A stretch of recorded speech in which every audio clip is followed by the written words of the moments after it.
오늘 주시는 하나님의 말씀은 구약성경 시편 31편 말씀입니다. 시편 12편 말씀입니다.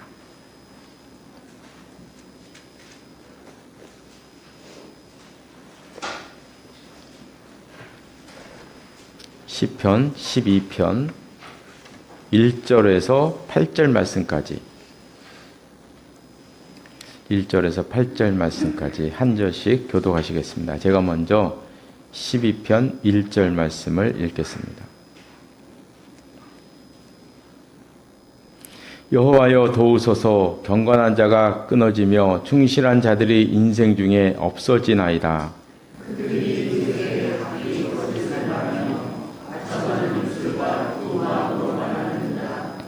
여호와께서 모든 아첨하는 입술과 자랑하는 혀를 끊으시리니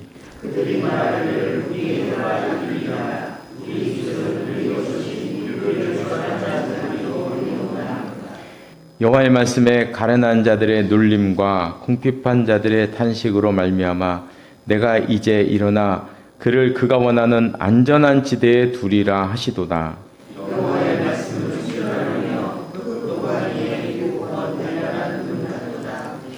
여호와여 그들을 지키사 이 세대로부터 영원까지 보존하시리이다. 비열함이 인생 중에 높임을 받는 때에 악인들이 곳곳에서 날뛰는도다. 아멘. 이 말씀 위에 하나님 은혜가 함께 하시기를 바랍니다.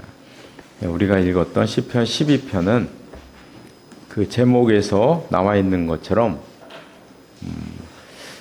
다윗의 시입니다. 이 시는 아마도 다윗이 이스라엘의 왕이 된 다음에 기록한 시로 그렇게 예상하고 있습니다. 이 다윗은 왕이 되기까지 정말 수많은 일들을 겪었었는데요.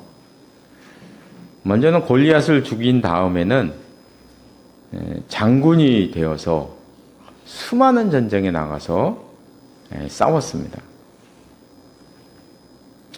이 다윗의 인기가 점점 올라가니까 시기심에 눈이 멀었던 이 사울 왕에게 쫓기면서 죽을 고비도 많이 넘겼고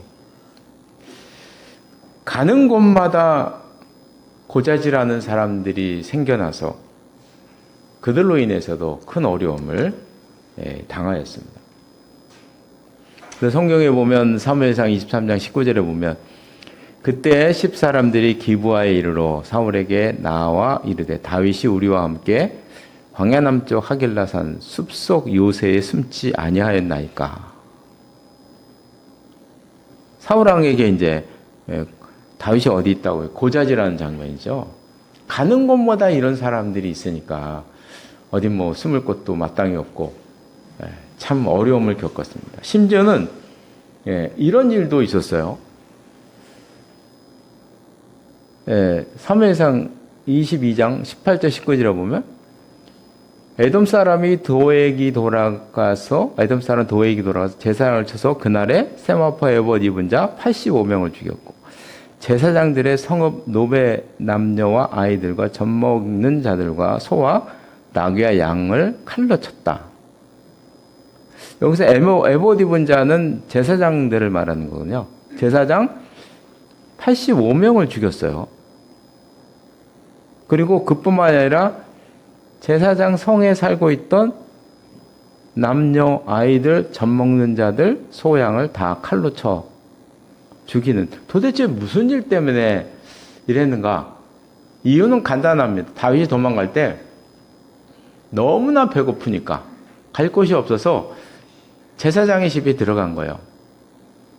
여기서 이제 제사장이 먹을 걸 준 거죠. 다윗에게. 이유는 그것입니다. 다윗에게 먹을 것을 주었다. 그래서 제사장 85명을 죽였는데 이스라엘 사람들이 제사장을 죽일 수는 없죠. 그죠? 이스라엘 사람들은 제사장을 죽일 수가 없어요. 겁나서. 그러니까 에돔 사람을 데려다가 이방인을 이방인은 상관이 없으니까 이방인을 데려다가 사울왕이 이 짓을 벌인 것입니다. 왜요? 다윗에게 음식을 줬다고. 그러니까 우리가 이 다윗이 왕이 되기 전에 쫓겨다니는 이 사건이 다윗에게는 이건 뭐 매일매일이 죽음의 순간이에요. 이거 보면은 얼마나 살벌했는지 알 수가 있잖아요. 그죠? 이런 일까지 사울왕이 저질렀습니다. 너무나 힘든 일을 이제 그 시기를 보냈죠. 다윗이 왕이 된 다음에도 주위 민족들과 수많은 전쟁을 치루었습니다. 아마도 이스라엘 왕 중에서 가장 전쟁을 많이 치룬 사람은 단연코 다윗 왕일 것입니다. 다윗 왕만큼 전쟁을 많이 치룬 사람이 없었어요. 지금까지의 다윗의 적은 모두 외부의 적이었습니다. 사울왕이 있었고요. 사울왕의 신하들이 다윗을 죽이려 했고요. 사울에게 고자질하는 사람들이 있었고 수많은 이방 민족들. 지금 이스라엘이 약해질 대로 약해진 상황이었거든요. 그러니까 수많은 이 이방 민족들이 다 이 이스라엘을 치려고 많은 민족들이 달려들었었거든요. 그 많은 이방 민족들이 있었습니다. 그런데 왕이 된 다음에는 새로운 적이 나타났습니다. 왜? 내부의 적입니다. 내부의 적. 내부의 적이 누구냐? 다윗이 왕이 되기까지 생명을 바쳐서 다윗을 도왔고 따랐던 충신들, 그 신하들이 다윗의 적이 되었다는 것입니다. 그들이 권력을 차지하기 위해서 다윗을 가운데 두고 암투를 벌였는데 심지어는 아들들까지도 다윗의 아들들까지도 반역을 해서 다윗을 죽이려고 했죠. 그래서 다윗 시대를 보면 조선 시대를 보는 것 같아요. 조선 시대 이성계가 등장하고 이방원이 난을 일으키고 정도전 뭐 난리가 났었잖아요, 그렇죠? 그거랑 똑같습니다. 똑같은 일이 다윗에게도 벌어지는 거예요. 다윗이 외부의 적과 싸울 때는 이 사람들이 다윗을 중심으로 완전히 하나였어요. 그래서 당할 사람이 없었습니다. 얼마나 이 다윗의 부하들이 충실했고 하나가 됐고 강했는지 빈틈이 없었어요. 역대상 11장에 보면 다윗의 부하들이 어떤 사람이었는가를 우리가 알 수 있는 대목이 나옵니다. 역대상 11장 17절에 보면 17절 18절에 보면 다윗이 이런 얘기를 합니다. 전쟁 중이었어요. 전쟁 중에 어디서 베들레헴 있는 데서 블레셋과 전쟁을 하는 중이었는데 다윗이 이런 말을 했어요. 베들레헴 성문 곁 우물물을 누가 내게 마시고 했고 이런 얘기를 합니다. 이 베들레헴은 다윗의 고향입니다. 다윗의 고향 베들레헴에 우물물이 있었나 봐요. 그러니까 다윗이 옛날에 그리워해서 그냥 푸념 섞인 말로 베들레헴을 점령하고 싶다는 그런 말이겠죠. 그렇죠? 의미겠죠. 말을 한 거예요. 무심코. 내가 어렸을 때 마셨던 그 우물물을 내가 지금 한번 마셔보고 싶다. 이런 이야기를 한 거였습니다. 그런데 문제는 그 우물이 블레셋 진영 안에 있었다는 것입니다. 우리가 이제 이때의 지도를 한번 보면요. 이게, 이 다윗이 왕이 되고 이 고대근동을 이렇게 평정한 다음에 지도입니다. 그때 이제 블레셋의 진영을 완전히 이쪽으로 몰아냈고요. 이때 이렇게 블레셋 진영이 있었지만 블레셋은 이스라엘의 조공을 바치는 속국이 되었어요. 완전히 제압을 했어요. 다윗이. 완전히 제압을 했습니다. 이쪽으로 이제 몰아 넣었죠. 그런데 오늘 본문의 그 이야기는 뭐냐면 지금 베들레헴이 나왔거든요. 베들레헴. 그 예루살렘 밑에 있었습니다. 이때는 여기를 이렇게 쭉 그물거서 예루살렘 여기까지는 다윗이 다스렸고요. 다윗이 지금 여기서부터 계속 쳐 내려오고 있는 거예요. 예루살렘까지 다윗이 점령했고 베들레헴 요 밑에는 다 블레셋 진영이었던 거예요. 그러니까 지도가 이렇게 베들레헴까지 다 블레셋이었고 위가 이스라엘이었던 것이죠. 그러니까 지금 예루살렘과 베들레헴은 이렇게 붙어 있는 도시예요. 그래서 서울과 과천 같은 거예요. 서울과 과천, 서울, 일산 이런 곳입니다. 붙어 있어요. 그러니까 여기서 지금 이 중간에서 블레셋과 다윗이 전쟁을 벌이고 있는 중인 거예요. 여기서. 그러니까 여기 어디서인가 다윗이 이야기를 한 거죠. 베들레헴의 우물물을 먹고 싶다. 이런 얘기를 한 거예요. 그러니까 이제 부하들이 어떤 반응을 일으켰는가 한번 볼까요? 예, 이랬습니다. 부하 중 3사람이 블레셋 사람들의 군대를 돌파하고 지나가서 베들레헴 성문 곁 우물물을 길어가지고 다윗에게로 가지고 왔다고 기록합니다. 아주 영화 같은 이야기죠. 그렇죠? 이 영화 같은 이야기가 벌어진 거예요. 저는 이걸 보면 삼국지의 조자룡이 생각이 나요. 조자룡이 유비의 아들들 100만 대군을 돌파했잖아요. 그죠? 그 사건이 생각이 나요. 그 사건은 이게 꾸민 이야기라고 많이 얘기하더라고요. 이거는 실제 이야기, 이거는 뭐 놀라운 이야기죠. 다윗의 그 말을 듣고 3사람이 적군을 돌파해 들어간 거예요. 그래서 우물물을 정말 떠온 거예요. 그러면서 이제 다윗이 그 물을 보고 다윗이 마시기를 기뻐하지 아니하고 그 물을 여호와께 부어드렸다. 그러면서 하는 얘기, 이 사람들의 피를 내가 어찌 마시겠느냐.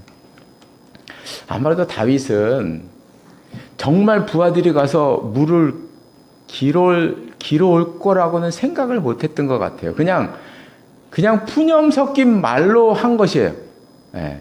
누가 그거 들어가서 적군 애들을 물 떠오겠습니까? 그렇죠? 그걸 생각을 했겠어요? 생각도 못하고 얘기한 것입니다. 그랬는데 부하들이 이런 일을 한 거예요. 그러니까 다윗이 자기를 한탄하면서 내가 너무나 어리석은 짓을 했구나. 이 물은 물이 아니라 부하들의 피다. 난 못 마시겠다. 다시는 내가 이런 짓을 하지 않겠다. 이렇게 이야기를 한 것입니다. 다윗의 부하들은 이런 사람들이었습니다. 이런 사람들이었으니 누가 막아낼 수 있겠어요? 막아낼 수가 없어요. 이런 사람들은 막아낼 수가 없는 것입니다. 그런데 이제 다윗이 왕이 되고 나라가 안정되었습니다. 근동 지방을 다 평정했고요. 이제는 블레셋까지도 굴복해서 이스라엘의 속국이 되었고, 이제 고대 근동 지방의 여러 주위에 있는 나라들이 다윗에게 조공을 바치는 속국이 된 거예요. 그렇게 다 된 것입니다. 그러니까 다윗이 더 이상 전쟁에 나가지 않아도 되고, 다윗의 부하들도 이제 전쟁에 안 나가도 되는 것입니다. 평화로운 시대가 온 것입니다. 그런데 이때부터 이상한 현상이 벌어지게 된 것입니다. 그렇게 충성스러웠던 부하들이 권력을 얻기 위해서 다투고 부를 얻기 위해서 치열한 싸움을 시작하게 된 것입니다. 그래서 거짓말하는 자들과 아첨꾼과 음모자들이 나타나게 되었습니다. 그래서 다윗은 이 외부의 적과 싸울 때보다 내부의 적에게 시달리는 게 더 힘들었던 것 같아요. 너무너무 힘든 것입니다. 그래서 1절부터 보면 다윗이 이렇게 탄식을 합니다. 경건한 자가 끊어졌고, 자기 곁에는 이제 경건한 자가 없고 충실한 자들이 하나도 없어졌다. 2절에 보니까 그들이 거짓말을 하면서 두 마음을 품었다. 이 말씀이 이제 그 당시 다윗의 심정을 잘 나타내고 있는데요. 한마디로 말하면 이제 내 곁에 아무도 없다는 거예요. 이제 내 곁에는 아무도 없다.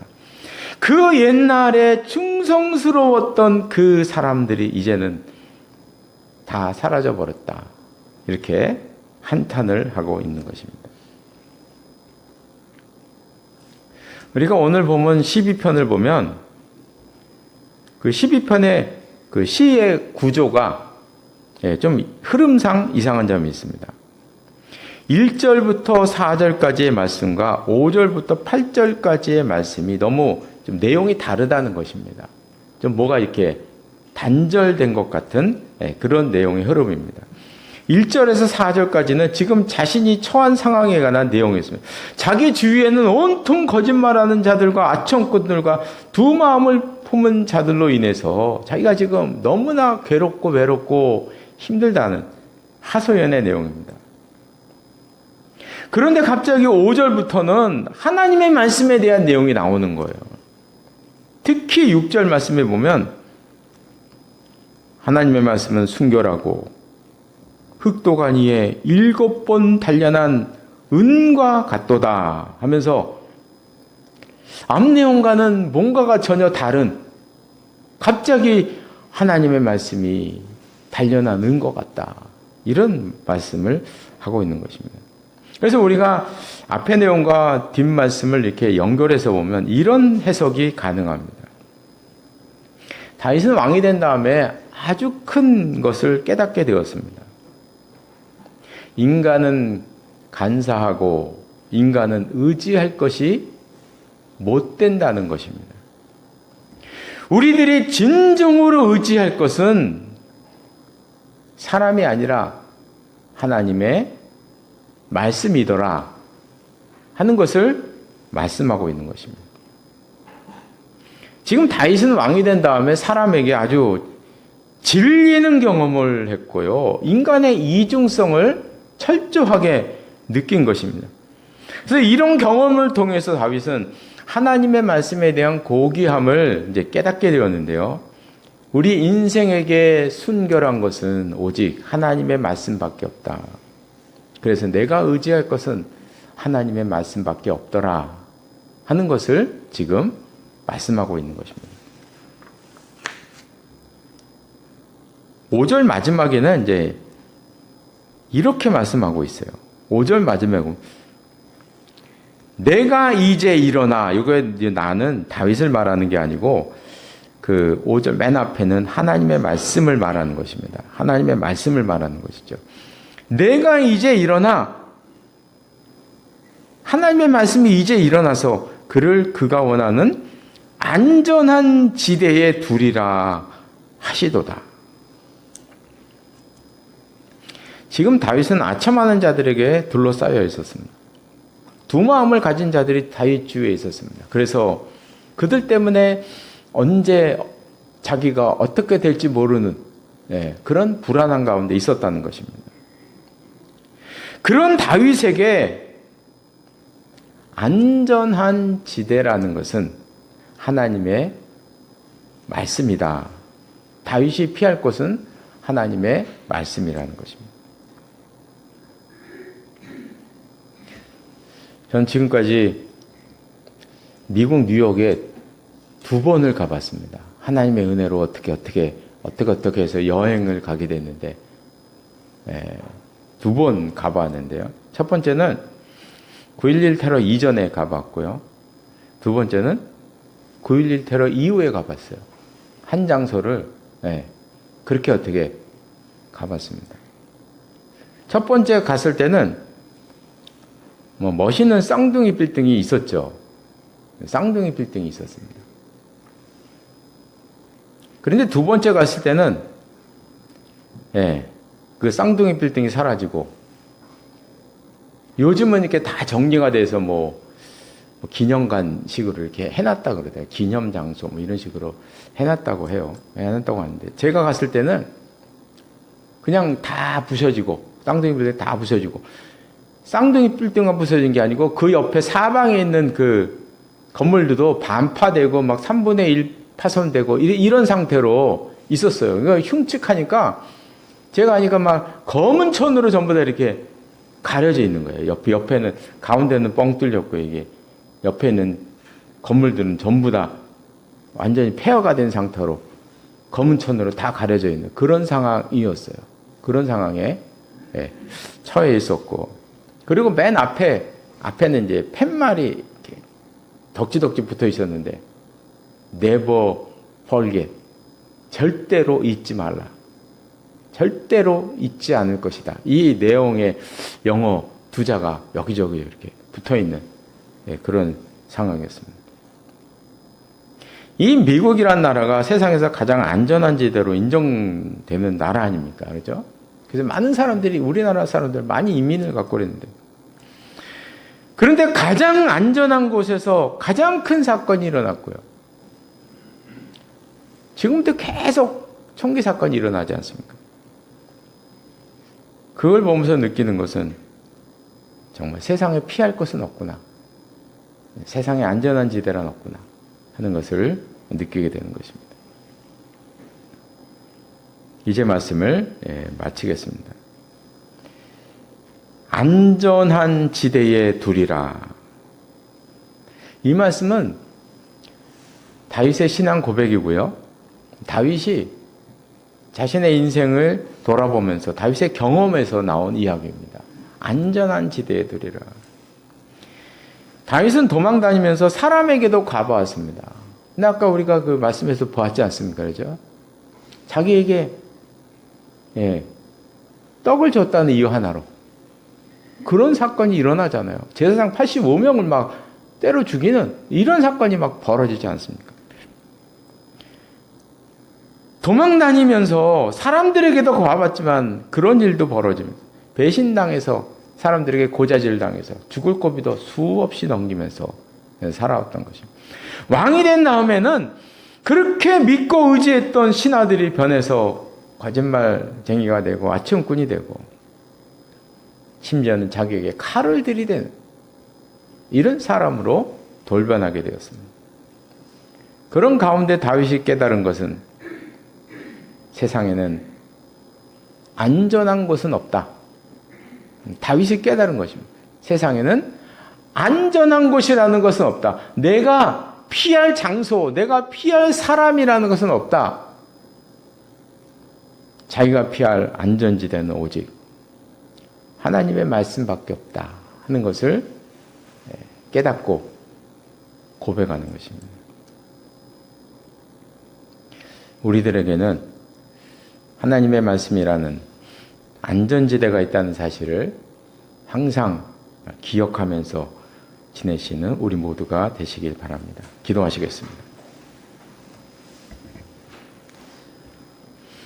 하나님 아버지, 다윗이 왕이 된 후 곁에 있던 사람들이 변하는 것을 보고 인간의 이중성을 철저히 깨달았던 것을 보았습니다. 모든 것이 변하는 세상 속에서 오직 하나, 하나님의 말씀만이 순결하다는 사실을 깨닫고 그 하나님의 말씀을 그리워하며 찬양하는 모습을 보았습니다.